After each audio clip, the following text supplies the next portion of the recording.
Bonjour à tous. Aujourd'hui, je vais vous parler d'un livre, Les 4 accords Toltec, de Miguel Ruiz. Ce livre a été important pour moi à un moment donné de ma vie. Le fait d'appliquer ces concepts ont changé ma relation avec les autres et mon regard sur eux. Miguel Ruiz, l'auteur, propose de passer avec soi 4 accords visant à briser nos croyances limitatives. Celles que nous développons depuis l'enfance, qui distordent la réalité et nous maintiennent dans la souffrance. L'idée du livre est que nous souffrons à cause de notre système de croyances. Nous avons intégré une image fausse de nous-mêmes, du monde, à force de conditionnement culturel et éducatif. La société s'arrange pour qu'on adhère à certaines croyances et nous apprend ce qui est juste ou bon, faux, mauvais. Elle nous apprend comment nous comporter. Je dois être gentil, je dois réussir, je dois être habillé comme ci, comme ça, il faut être correct. Toutes ces croyances sont basées sur la peur. Et on est malheureux parce qu'on intègre ce système de croyances. Miguel Ruiz explique ces accords au nombre de 4 avec des mots simples et des cas concrets. Je trouve ce livre incontournable lorsqu'on débute dans le développement personnel, quand on commence à s'interroger comment je vais changer ma vie. Je ne vais pas tout vous dire, j'effleure juste les 4 accords. Lisez-le. Notre vie dépendant essentiellement de nos pensées et de nos choix, ce livre nous permet, si on applique les 4 accords, de retrouver une liberté personnelle. Il suffit de retenir seulement 4 phrases, qui en fin de compte ne sont que du bon sens. Bon, pour les personnes qui n'ont jamais lu de livre traitant sur la spiritualité, ne vous arrêtez pas au langage. Le fait qu'il parle de Dieu peut déranger, mais ça n'a rien à voir avec la religion. Et si ce mot vous gêne, remplacez-le par autre chose, l'énergie, la vie, l'univers. C'est un chaman qui parle. Il parle donc de paradis, d'anges, de mort, d'enfer. Mais ne vous arrêtez pas à la forme, essayez plutôt de comprendre le fond. Le premier accord est que ta parole soit impeccable. Une parole impeccable est une parole qui ne nuit pas, qui ne nous fait pas souffrir, qui est dite avec intégrité et qui reflète ce qu'on pense vraiment. Une parole dit à quelqu'un, mais surtout à soi. Donc c'est aussi s'abstenir de se juger, de se critiquer. Supprimer les expressions négatives du style « ça me tue, j'en ai plein le dos, je suis nul ». Faire attention à tout ce qui est médisance, jugement, critique, calomnie. La médisance, en effet, est un poison émotionnel et relationnel. Elle pollue, elle détruit. Pourquoi? Parce que la parole est une énergie et que tôt ou tard, elle nous revient. Elle ne reste jamais sans effet.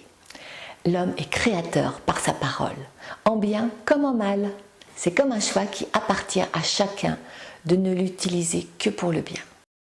Soyez patient avec vous-même. Ce n'est pas du jour au lendemain que vous allez y arriver, d'autant plus que la société nous pousse dans l'autre sens. Lorsque vous vous apercevez que vous n'avez pas respecté cet accord, ne vous jugez pas, ne vous culpabilisez pas. C'est pas la peine, vous y arriverez petit à petit. Déjà, avec ce premier accord, vous vous sentirez mieux vis-à-vis de vous-même et de vos relations avec les autres. On en revient à la conscience dont je vous parle tout le temps dans mes messages journaliers sur Facebook. La conscience, c'est la clé, car la clé est l'attention à notre discours intérieur, être conscient de son bavardage mental. Le deuxième accord Toltec, quoi qu'il arrive, n'en faites pas une affaire personnelle. Ce que les autres disent et font, ce n'est qu'une projection de leur propre réalité. Lorsque vous vous êtes immunisé contre cela, vous n'êtes plus victime de souffrances inutiles. Lorsque quelqu'un vous insulte, vous critique, en fait, ça ne vous concerne pas vraiment, car il a réagi par rapport à son vécu, à son histoire, à ses croyances. Quand vous faites quelque chose, vous savez pourquoi vous le faites. Mais lui, il ne sait pas. Il voit cela à travers son filtre à lui. Donc, ça n'a rien à voir avec vous. On n'a pas besoin de dépenser de l'énergie pour défendre une image idéale de nous contre les critiques, ni à chercher à se nourrir de compliments. Dans la pratique, on a l'habitude depuis qu'on est petit de prendre tout ce qui nous arrive personnellement. La moindre remarque nous vexe, nous irrite et nous attriste. C'est vrai que cet accord n'est pas facile à appliquer. Si on nous traite d'idiot, d'incompétent, comment réagir autrement que personnellement? Il faut donc changer sa façon de penser. Au lieu de s'occuper de soi, de ce qu'on dit de soi et comment l'autre se comporte envers moi, je vais m'intéresser aux autres. Qu'est-ce que mon attitude et ses paroles me disent de lui et non de moi? Que m'apprend-il sur lui en me parlant de moi? Il y a un phénomène de résonance lorsque vous réagissez personnellement à un jugement d'autrui.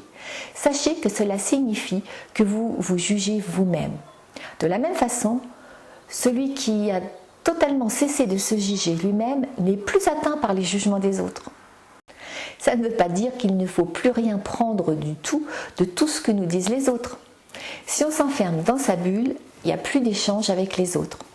Car même si le regard des autres n'est pas forcément juste et vrai, il n'est pas pour autant inintéressant. Car on a toujours des choses à apprendre sur nous. C'est d'ailleurs lorsqu'on a cessé de prendre les choses personnellement qu'on est le mieux en mesure de tirer profit d'une opinion ou même d'un jugement précisément parce qu'on n'y réagit plus. L'échange peut être alors ouvert, constructif, mutuellement enrichissant, même lorsqu'il est amorcé de façon agressive et violente.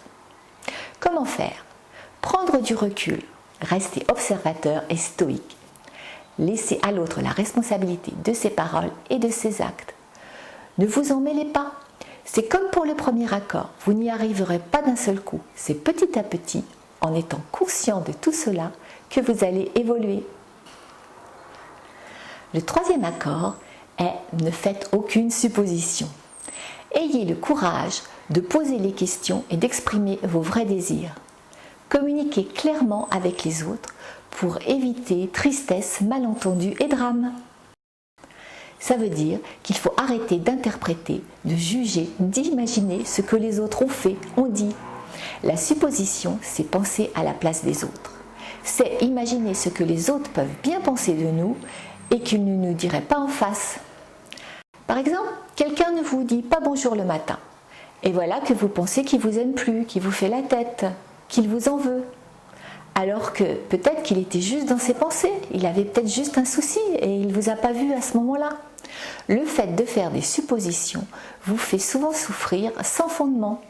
Nous créons notre propre poison. Car en supposant, en élaborant des hypothèses, nous finissons par y croire. Et ça devient un poison émotionnel. Pour s'en libérer, l'auteur propose d'apprendre à mettre des choses à plat. Par exemple en exprimant ses doutes, en posant des questions.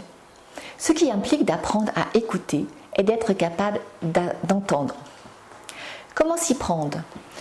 Il s'agit de prendre conscience que nos suppositions sont des créations de nos pensées.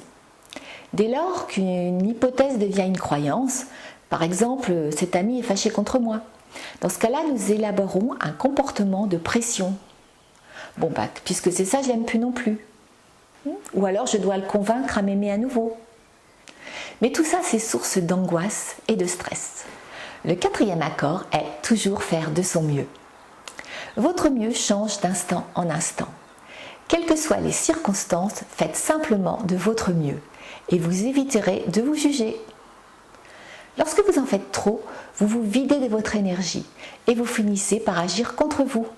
Mais si vous en faites trop peu, vous pouvez être dans l'inaction et la procrastination et vous vous exposez à la frustration, à la culpabilité et au regret. Le but est de trouver un juste équilibre. Faire de son mieux, c'est de faire de la juste façon pour soi, d'aimer ce qu'on fait, d'accepter, d'apprendre de toutes ses erreurs. Comment s'y prendre? Ce qui est juste pour soi ne dépend en aucun cas d'une norme. Pour Miguel Ruiz, certains jours, faire ce qu'il y a de mieux pour soi, c'est de rester au lit. Dans tous les cas, le pire piège est la course à la perfection. L'un des moyens d'éviter ce travers est de remplacer non « je dois faire ceci » par « je peux faire cela ». S'occuper de l'objectif qu'on veut atteindre sans se soucier du jugement des attentes des autres. Vous l'avez compris, j'ai vraiment apprécié les 4 accords Toltec. Comme tout livre de développement personnel, je pense qu'il faut faire preuve d'ouverture d'esprit, prendre un certain recul, piocher ce qui peut être applicable dans notre propre cas. Et surtout, passer à l'action. car lire des livres de développement personnel ou de spiritualité et ne rien appliquer ensuite, je pense que c'est une perte de temps. L'auteur nous propose un mode d'emploi pour remplacer nos vieux accords par les bons accords Toltec. Faire l'inventaire des mauvais accords qu'on a passés avec nous-mêmes, c'est-à-dire nos fausses croyances, nos limites, et remplacer les accords basés sur la peur par des accords basés sur l'amour. À la fin du livre, il nous propose une très belle visualisation sur l'amour. Je vous l'ai récité dans une vidéo que je mettrai en même temps que celle-ci. J'espère que ça vous plaira. Voilà, je vous souhaite de vivre une excellente journée en accord avec les accords Toltec. Bonne journée, au revoir.